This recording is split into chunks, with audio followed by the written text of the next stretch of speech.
welcome to those joining me on Commodacity, on Facebook, and on YouTube.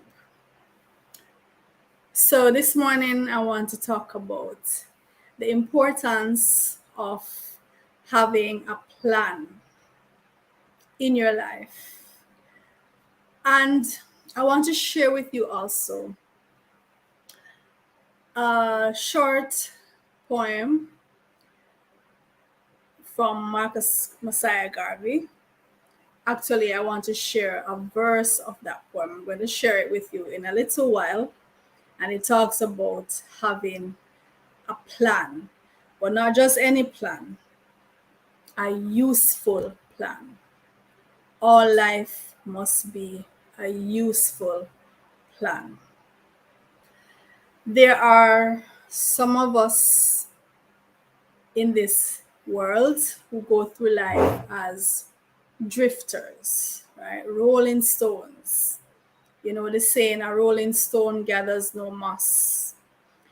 And that can be taken, it can be taken, actually be taken in a positive way, but mostly the connotations are negative, right? Positive in that a rolling stone gathers no moss. Some of us consider ourselves to be loners, and we actually perform best when we are alone. And some of us find ourselves hindered by attachments, right? So a person like that would be quite okay being a drifter, going from town to town, going from job to job, going not having any roots. Some persons actually prefer it that way, and the ties would bind them. They are free spirits, and that's just how they want to live. But I think for most of us, the moss that you gather when you settle, when you stay, when you have roots, those would be positive. The friendships, the relationships, the family ties, the establishment in your job, those kinds of things. When you are someone who have a plan, work with a plan, lay foundations, make connections, establish your roots, there are many positive things that go with that. For me personally, I love to make plans. I love writing things down, setting my goals, having my vision boards, doing my affirmations, focusing on the things that I want to accomplish. I enjoy the process of that, right? I enjoy the process of writing it down, looking at it, having the things on your list that you know you're going towards, and checking them off as you go along. It gives me great pleasure to do that, especially when it comes to checking off your accomplishments, not resting on your laurels, not feeling that you have arrived, but using those accomplishments as impetus to even accomplish more. I truly enjoy that process. And it's something that I teach my students to do. Even in your exam settings, right? For example, when I'm teaching my students how to write good short stories, how to write good summaries, letters, if you have a plan to work from, it is far better than just going, diving in and trying to write ad hoc. When you have a plan that you can refer to as you go along, it gives your essay or your story or your letter a sense of purpose. The examiner can see that there is structure, there was a plan, there was intelligence that went into putting this piece of work together. So there is a process in terms of making your plan. So the first thing you do, you brainstorm. So you flood yourself with all the ideas, all the things that come to your mind when you think of a particular thing. Right? So you brainstorm, you jot down all the, even when I'm writing my books, whether it's a novel, whether it's fiction, whether it's nonfiction, I always have a plan. And my plans can be, the plans for my books can be very, very intricate. But it's better that way because then I know exactly what the framework is, like the chassis that you're working with. So you brainstorm, you get down all the ideas. So you do this for a while, and then now you're going to go in and you're going to organize. So for example, if you were writing a story or an essay, you would organize the key points that go together so that when you're structuring the work, there will be flow, there will be, there's a sense of cohesion. You see intelligence behind it. You see that there was some conscientious effort that went into putting this together. And I always advise my students, if you have, let's say you're in an exam setting and you have 45 minutes to write a story or to write an essay, I recommend to my students it's better to take 10 or 15 minutes out of that 45 minutes and dedicate that to getting a good plan, organizing your thoughts, seeing the framework of where you're going to go with this. 10 or 15 minutes out of that 45 minutes. Get that plan. And then you use the next 30 minutes to write from the plan. To me, that's a better strategy than having no plan and then you just write in whatever comes and it's all mixed up, and then you reach down the road and you remember something and you come back. I mean, it's just chaos. There's no order, and that's definitely not going to get you good solid points, right? So always have a plan. When you don't have a plan, you drift. When a boat sets off on the open waters with no plan, with no clear goal in mind, no clear destination in mind, it's just going to drift and drift and drift. And this wind comes and blows it that way. Another wind comes, blows it another way, and it is exposed to the elements for longer because there is no clear path. I'm going to, and there's also a saying, if you don't stand for something, you'll fall for anything. And it's a similar case when you don't have a plan, where you have no clear goal in mind, you'll fall for any goal. Anybody can come and say, let's go over here, and you're gone because you have no alternative. You had nowhere going. You were just there loafing, idling. So any wind comes, any influence comes, it's always going to be more exciting than what you had because you were just there loafing. You had no purpose. I'm going to share with you a short video clip that is entitled "All Life Must Be a Useful Plan."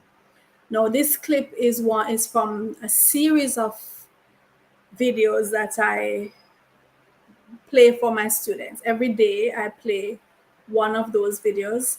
The videos were actually compiled from my book, The Student's Master Plan. That's the title of one of my books, The Student's Master Plan.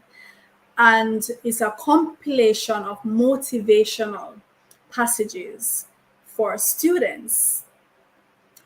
So it's about 72 videos in that series. Every day I play one for my students and we talk about it, right? I try to motivate my students every day. So we have a 1 hour motivational session every day.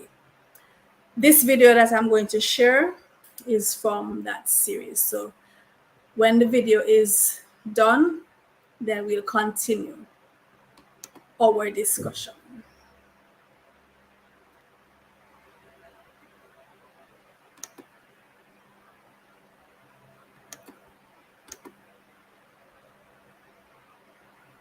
Okay, so I'm trying to get the video up.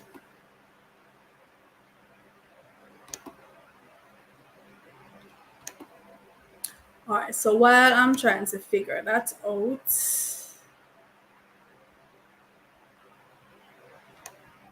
Hello scholars, welcome back to the Kemet Masai Academy.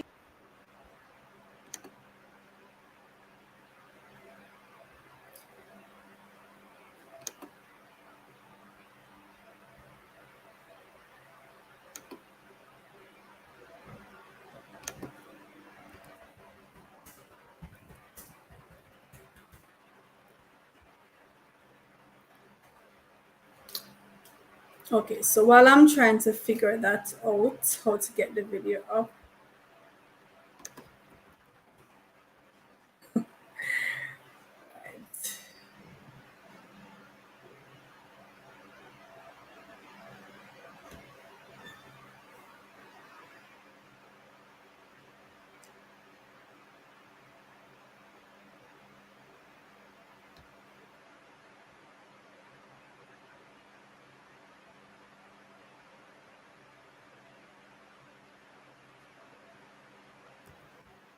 This is part 3 in our student motivation. You notice I still have those words on my board, student motivation. So this is video 3. And as usual, I'm reading from the book, The Student's Master Plan, Hardcore Rules for a Lifetime of Success. So the passage that I'm reading this morning, all life must be a useful plan. Now this little verse that I'm going to read to you is a poem taken from Marcus Garvey's. It's a poem written by Marcus Garvey, and I took this passage from the poem, this paragraph from the poem, and this is our pledge. This is the pledge that I use at my school, the Kemet Masai Academy. We say this pledge every morning when we're beginning our motivation session. Every morning we say this pledge, as well as when we're wrapping things up in the afternoon. So every afternoon before we leave, we say this pledge and we put our hand over our heart to indicate that we are sincere in making this pledge. So here is the pledge, and it's from a poem written by Marcus Messiah Garvey. All life must be a useful plan that calls for daily serious work. The work that wrings the best from man, the work that cowards often shirk. Now I need to read that for you again. I need to read that for you again. All life must be a useful plan that calls for daily serious work. The work that wrings the best from man, the work that cowards often shirk. Alright, so here's the discussion. Not just any old plan, a useful plan. Not just any kind of work, Serious work, daily. How do you make a useful plan? Decide exactly what you want to accomplish. Estimate how long you want to take or have to take to do so. Subtract the everyday things that you have to do, factoring in time for rest and recreation. Divide the goal by the balance of time left over. Multiply the answer by how badly you want to achieve that goal. Add indomitable spirit. Voila! A useful plan. What is serious work? It is the type of work that ensures that at the end of it, you are at least one step closer to your goal. It is the type of work that is structured in such a way as to make the best use of the time allowed to it, leaving no room for idleness. It is the type of work that does not fall prey to procrastination, putting things off. Serious work is focused work. It is done in a place that has as little distraction as possible. A place that is quiet, clean, and conducive to study. For the student who is bent on success, several hours of daily serious work is imperative, non-negotiable, mandatory. A certain number of hours of diligent, consistent, and purposeful practice is necessary to hone any skill, whether it be playing the piano, learning French, or mastering algebra. No one ever mastered anything without practice, without serious work, daily. Even during the holiday period, or especially during the holiday period, daily practice is essential so you stay on top of things and don't relapse. If you are on Christmas break or summer vacation, still set aside a few hours daily for revision, practice, and reading ahead. It will propel you that much farther than your peers, who were having fun all summer and neglecting to practice. 2 whole months of no constructive academic work will spell disaster. Let them call you a geek and a nerd. Scientific and technological progress to which humanity is indebted is directly proportional to the availability of geeks and nerds, right? So you know you're going to have folks, you know your peers, some of your peers are going to come and say, but you need to lighten up a little, you need to loosen up a little, you're always so focused. No, I'm not saying that you should not play. I think that play is an essential part, a very crucial part of your development. You must be able to run and frolic through the forest, through the meadows with abandonment, right? Throw yourself across the field, roll in the dirt, sing and play. That's very important, not just for building your muscles, but exposing yourself to the sunlight, the fresh air, and the bonding with your peers or your siblings. That is important. So you must factor in play as well as you must factor in rest, recreation, relaxation. All of those things are important.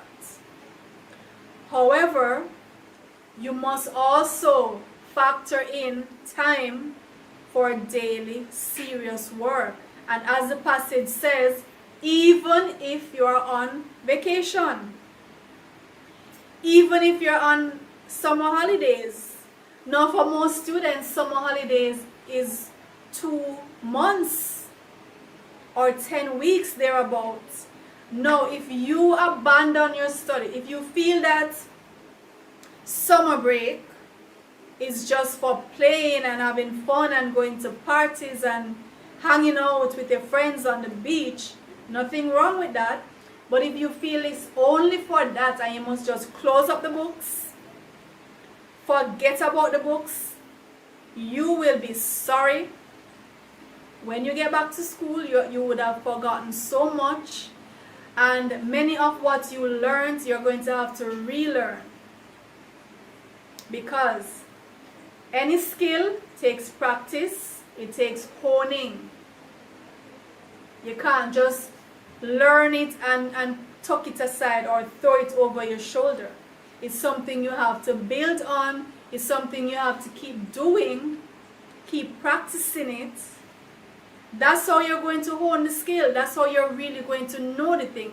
And remember, we are not at all ever encouraging you to swat, to just try to memorize something. You should try to know the thing, experience the thing, understand the concept, the basic concept, and then you won't have to be drilling yourself and trying to remember what's it again. When you understand the thing, you automatically remember it. Or even if you forget certain things, once you understood and you are a part of that process of learning it, you can go back to scratch. You can start over from scratch and bring yourself back to that place, because you understand the process, the concepts. Now, these are things that you have, every now and again, you have to go back and refresh yourself. You have to revise. You have to learn new things. Expose yourself to what other people are saying about the topic. Don't just listen to what your teacher is saying. Your teacher might teach the topic and taught it well, and yes, you get it. But I tell you what, if you listen to what 5 other teachers say about the topic, I bet you will learn 5 new things about the topic that you thought you had mastered. Because each teacher is coming with his or her own little way of teaching, their own little, their personality, and they might just mention one little thing. And that one little thing that that teacher mentions, it might put it all together for you. That might be that one thing that was missing, and you say, oh, I get it now. They might just in passing mention something about the topic, right? Or another teacher might show you another way of solving the problem, another method. When we're doing math, there's no one way, there's no the way. Mathematics is about coming to a place and everybody's coming from their direction, taking their route. And we see how many routes we can use to get to the same place. Now, your teacher may prefer a particular method and may insist on it, but that doesn't mean you have to limit yourself to knowing other methods. Because the more methods you learn, you're adding to your arsenal of methods to solve new problems in the future, right? So we must set aside that time even when we're on our summer break, Christmas break, Easter break.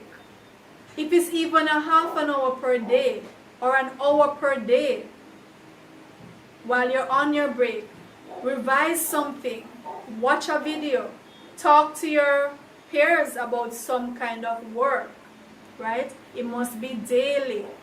Don't neglect that. As a scholar, you must put in some time every day for your scholarship. Serious time. Set it aside so that your mind becomes habit. So you know you're going to do that. You're looking forward to that. Your whole psyche is just geared towards that. And if you can have a particular place Maybe a little place in the house, that's your little corner, that's where you go to study. Maybe it's in your room, or it's under a tree in the yard that you just love that tree, or it's a favorite chair in the living room or somewhere, because we're creatures of habit, and also we're creatures of association.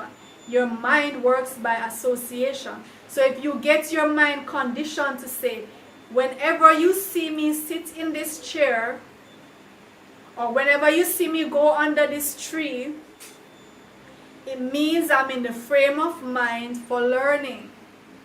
Your mind will help you. Your mind will say, okay, I see her heading, or I see him heading towards the tree. That means I need to get myself ready for learning. That's how your mind works.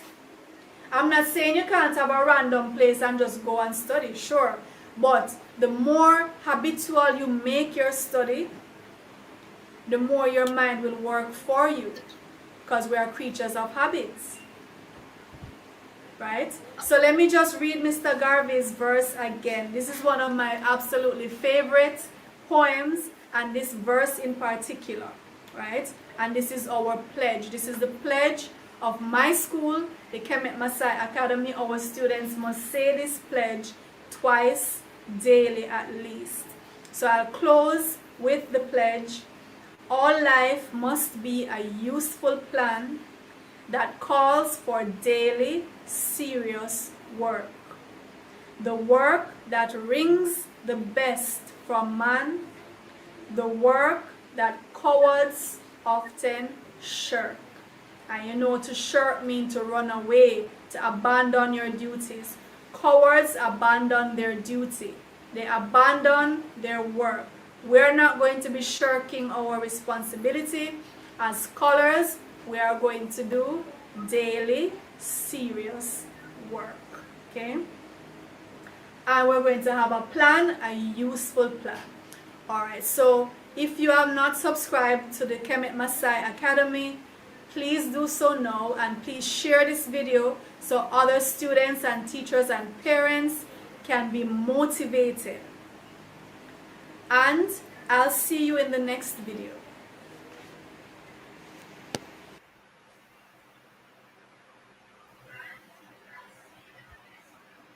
Okay, so that video, like I said, it was geared towards students, right? But these principles extend beyond the scholarship. These principles extend to life in general. Having a useful plan where you're willing to put in daily, serious work. Whether you're a student, or you're now establishing your career, or even if you're retired. Sometimes when we retire, it's the first step in, it's almost as if you start to feel useless, you lose your purpose. And a lot of retirees, go to an early grave because they lose that sense of purpose. So even if you have retired from your career and all you're going to be doing now are just hobbies, meeting friends, still have a plan. Still give your mind something to look forward to, something to work towards. Another key thing that I mentioned in that video is that when you have your plan written down, and that's important, you must write it down. We're going to talk about that in a little while, the importance of actually writing it down. Your plan should be practical. It should be workable, right?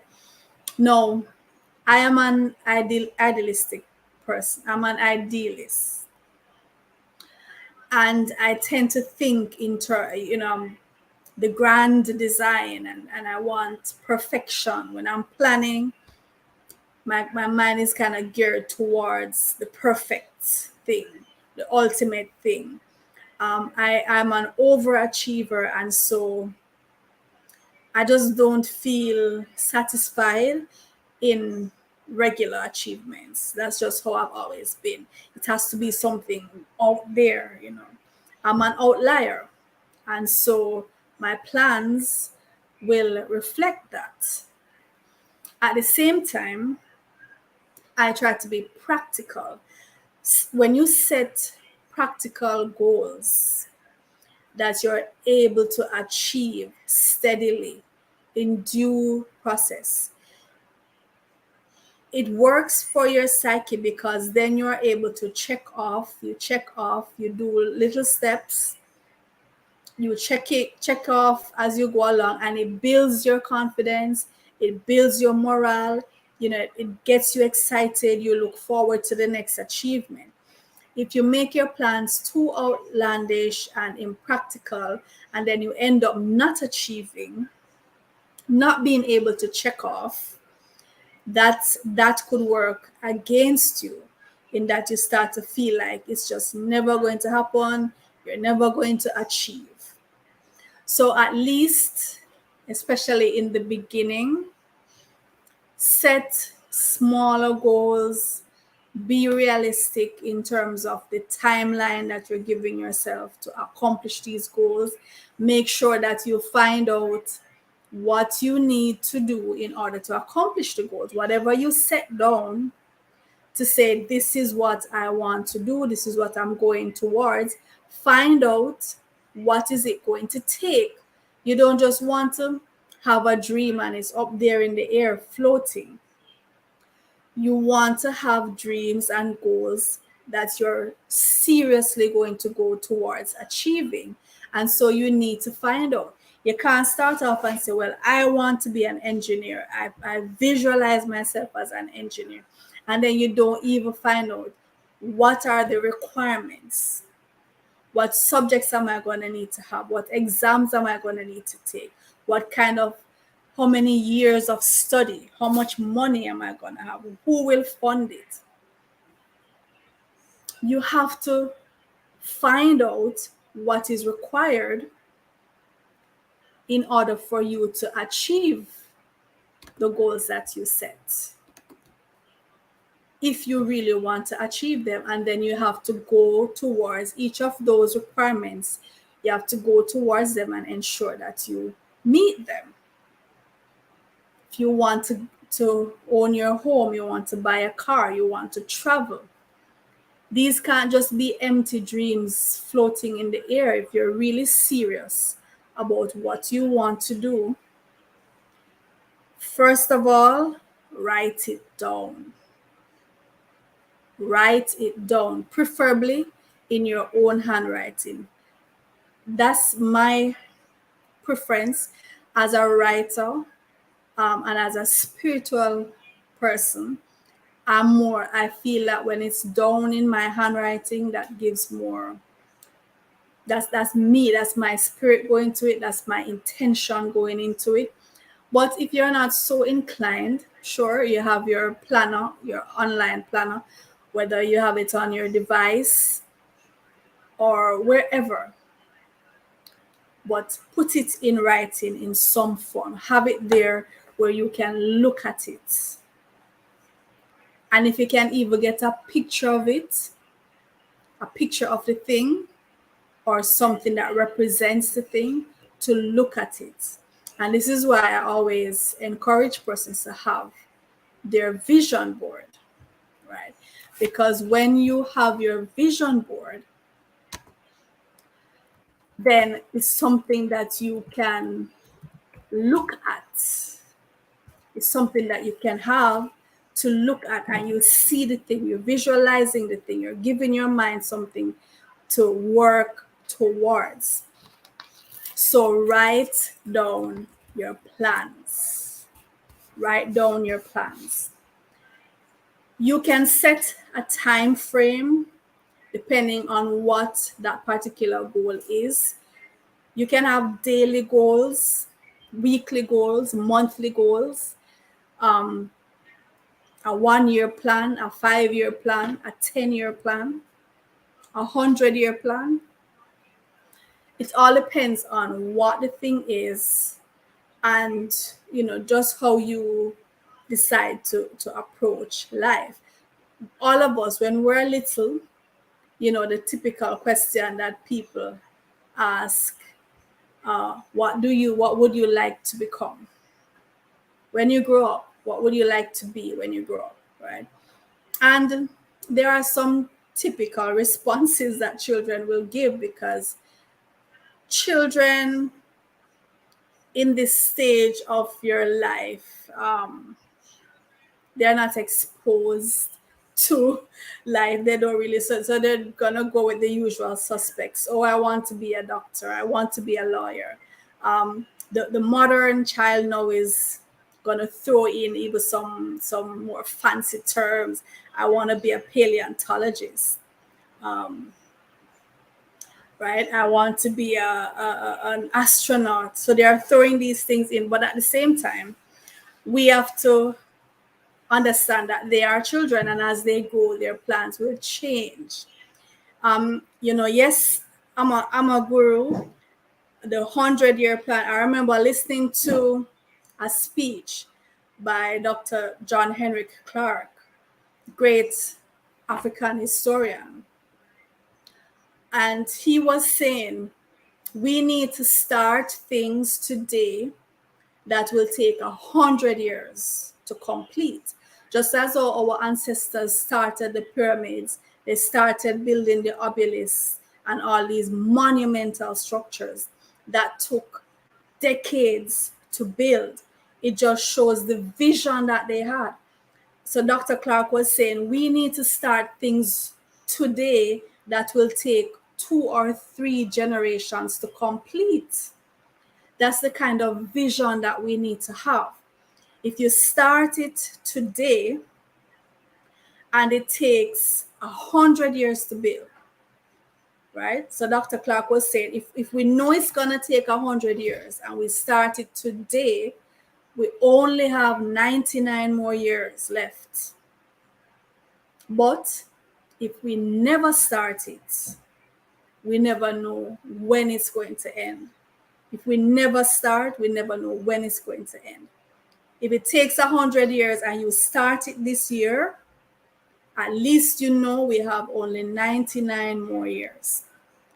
So I would encourage you, have your mini plans, have your medium-term plans, have your long-term plans, the generational wealth plans, that even after you are no longer here, your children can continue it. Their children can continue it. We have to put things in place that other generations will carry on or will complete. Write it down, have a picture of it, visualize it. That's the first step. It's not enough to just talk about it. You have people who go through their entire lives talking about what they're going to do.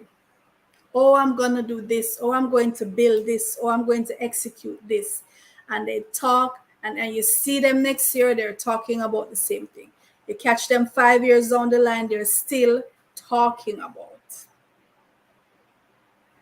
Write it down, find out the practical things that you're going to need to do in order to achieve it, right? And then you also need to be careful of who you share this with. Not everybody should know your plans. Not everybody should know your plans. And in where I'm from, here in Jamaica, in the Caribbean, we have different reasons for having this position of not telling people your business. And sometimes it's yeah, some of it is hocus pocus. It's like you feel that persons will do things to hinder you, things of the otherworldly nature, put it that way, right? Whether you believe in that or not. But people will also they will physically hinder you. They will do things to hinder you financially and in other ways. So you having the plan, you can share it with those in your inner circle, those who you trust. Not everyone should be privy to that information. You don't go out and announce, or every time you get an idea, you go out and you announce it, you go tell it on the mountain.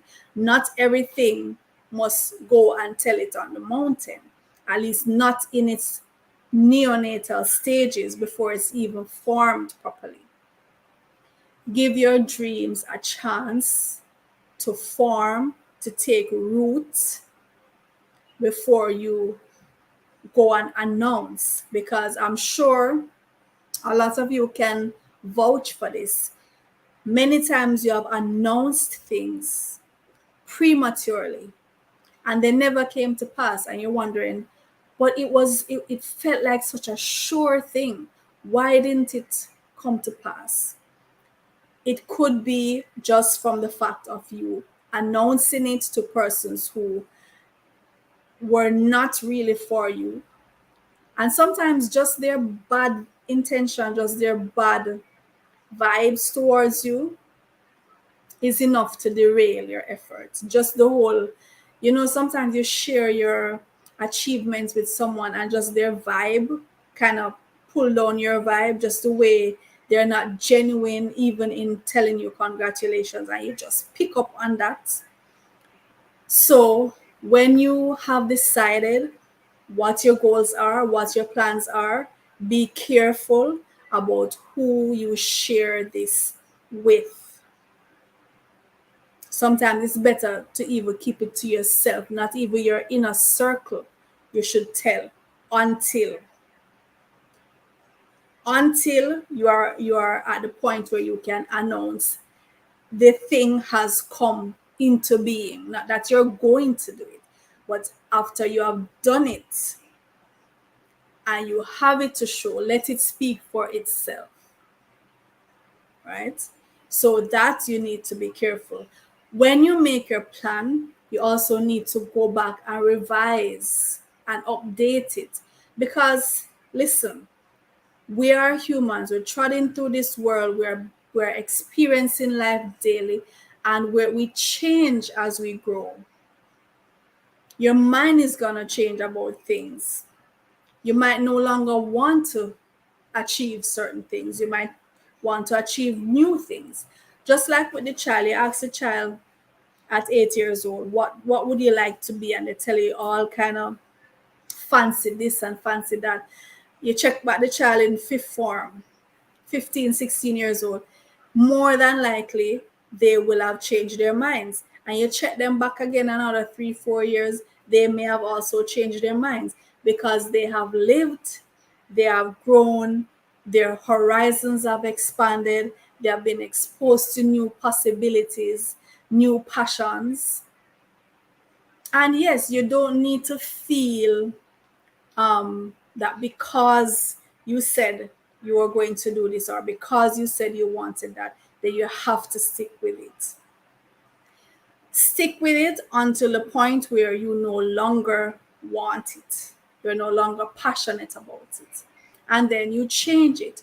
So you have to update your plans, revise your plans. It's a natural part of life. You don't need to feel guilty. You don't need to feel, I have to do it because I said I was going to do it. No. If you have been exposed to new information, new experiences, new passions, and you want to change your course, by all means, change your course. If you've been in your career for 10, 20 years and you no longer feel satisfaction in that career, you no longer feel fulfilled, there's no joy anymore, change your career. Start up again from scratch. And if you want to change it after another 10 years, you change it again. That is life. It's a part of life. We grow, we change, and you don't have to remain committed to a plan that you have outgrown, or a plan that is no longer even viable. Because right now things are changing so fast, and if you want to be on the cutting edge, your plan has to be constantly updated. You have to keep going back and revising and checking to see, is this still what I want? Is this still where my heart is? There's nothing wrong with changing course. The important thing is to be on a course. Be on a direct course at all times.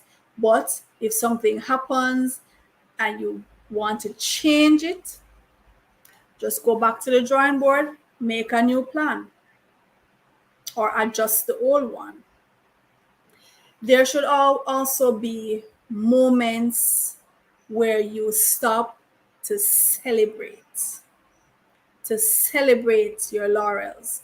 As I always say, you don't rest on your laurels, but you should celebrate your accomplishments. I'm a trophy person. I love trophies and awards, and I put them up in my curio. It's for me to remind myself what I have accomplished. It's also for persons to come and see who they're dealing with. Yeah, people must know who they're dealing with, because sometimes people will come and try to pass their place and they don't understand who they're dealing with. I put it up there so when you come around me, you know the caliber of person that you're dealing with.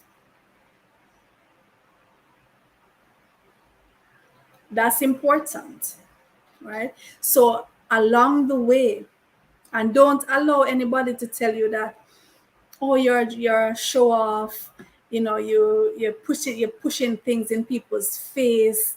No, no, no. Celebrate your accomplishments. Each time you're able to check something off that list, celebrate. Pat yourself on the back, pat yourself on the head. Celebrate yourself. Celebrate what you have achieved. Don't let anybody take that from you. Celebrate it and put it up there to remind yourself how far you've come. But don't rest on that, right? Don't rest on it. This whole idea of, are things ordained, predestined? I think where humanity will be debating that forever, because to me, it's gonna be unresolved, right? There's no way really of telling. Am I the one who decides where I'm going, what I'm going to do, or was it all ordained for me? Because even if you make decisions and you end up at a particular place, it could be argued, well, you were ordained to make those decisions. You get what I'm saying? So it's that will not be resolved. But while we're in this life, and we do feel a sense of being in control, being able to make decisions that affect where we're going and how we're going to get there, by all means, make use of those decisions. Make use of the chance that you have to make decisions that will make your life more enjoyable, make your life more impactful in a positive way on others. In Jamaica, we have a saying, man plan and God wipe out. Or man plan and God laugh. When man plan, God laugh, right? Regardless of how you want to look at it, right? I would encourage you to exercise that autonomy that you have on your life. exercise it. Make the best choices that you can make. Always want the best for yourself and for those who come under your care, those who you will influence. Try to make the best decisions and try to be an example for them. I remember I attended my aunt's graduation. I was about 10. Yeah, I was about 9, 10 at the time. And her graduation song was Do You Know Where You're Going To by Diana Ross. And it's a song that I've always loved. Even today, I play that song for my students sometimes. Do you know where you're going to? And there's a verse in this song that says, now looking back at all that we planned, we let so many dreams just slip through our hands. Why did we wait so long before we see how sad the answers to those questions can be? Do you know where you're going to? Do you like the things that life is showing you? All right. We are to make use of this life that we're given. However, you want to look at it in terms of where you're going after you leave here, that's up to you. But the fact is, you are here. Do you know where you're going to while you're here? Do you like the things that life is showing you?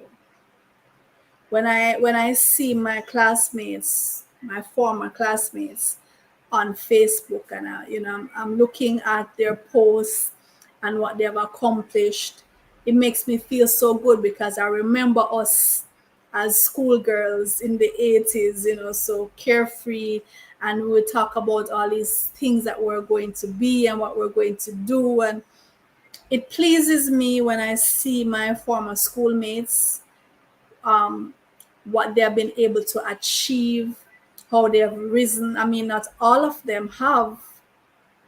Some of them got derailed. Some of them became teenage mothers. Some of them were not even able to attend any further educational institution after they graduated high school, right? Some of them were derailed. But then there were others who either stuck to the plan or adjusted the plan and did even better than they had hoped, even better than they had expected, right?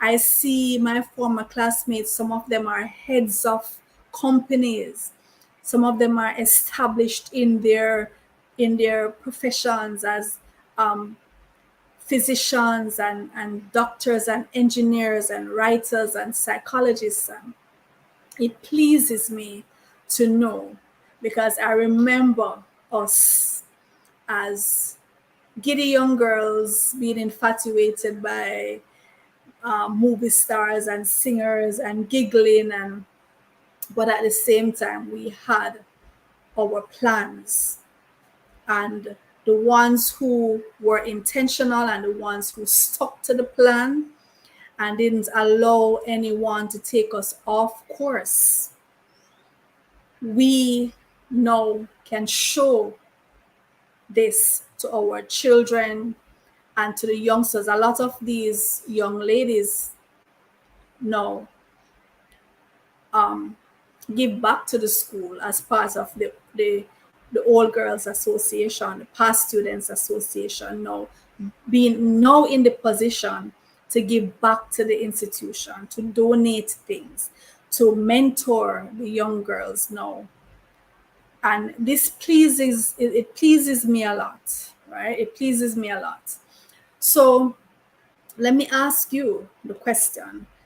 Now, looking back, as the song says, now looking back at all you planned, how do you feel about it? Did your plans work out?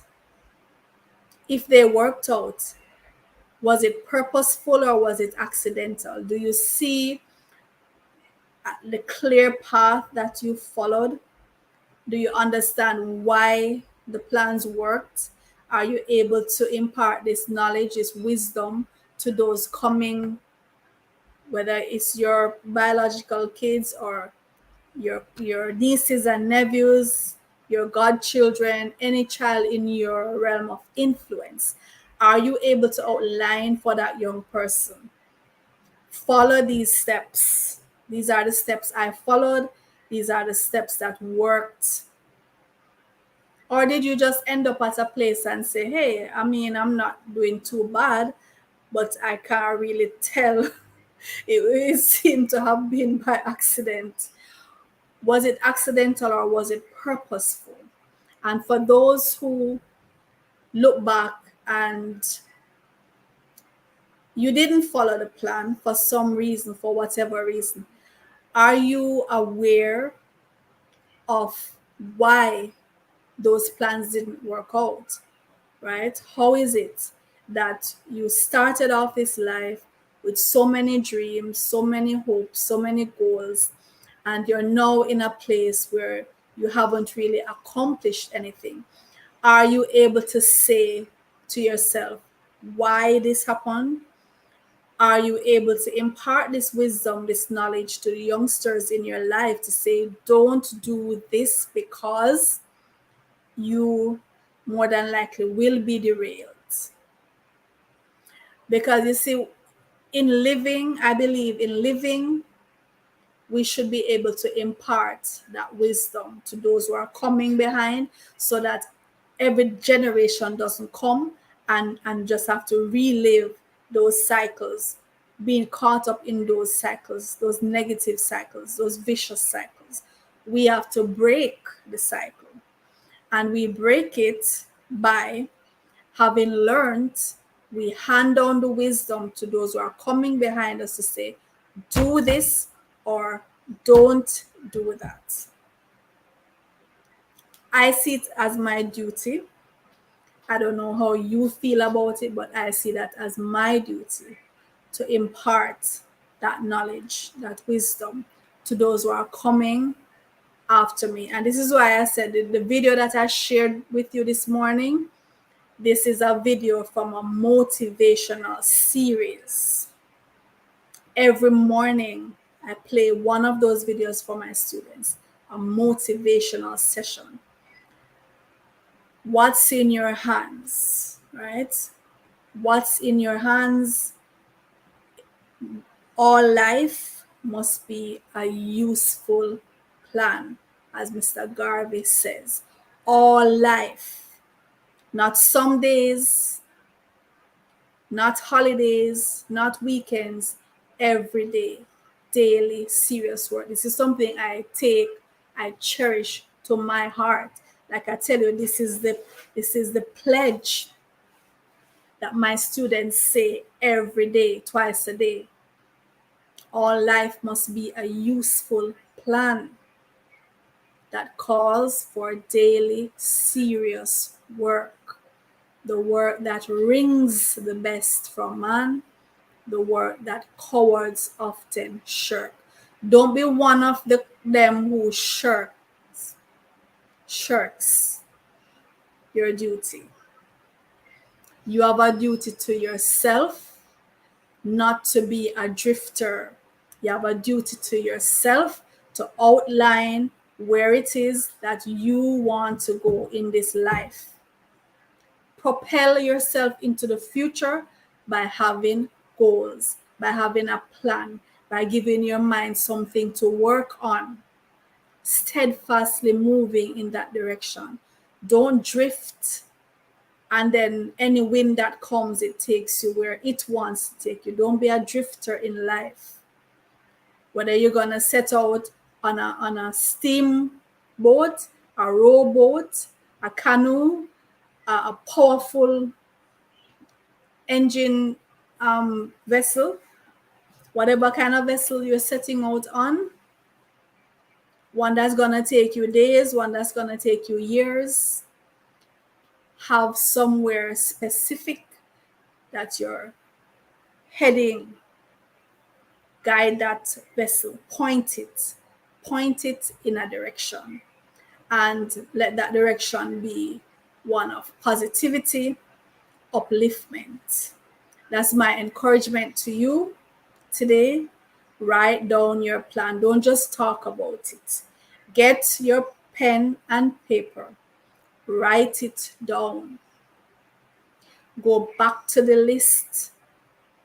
Check to make sure this is really what you want.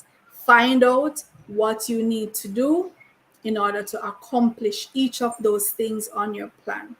And as you go on and you achieve them, check them off and celebrate each time. Celebrate, keep adding things to the list, keep propelling yourself into the future, even after you have retired. Even when your plans are just going to outline your hobbies, where you want to travel to next year, which beach you want to lie down and relax on, that's still have a plan. Until next week, when we talk about another interesting topic, this is Kama. Have a wonderful week and do unto others as you'd have them do unto you. Take care.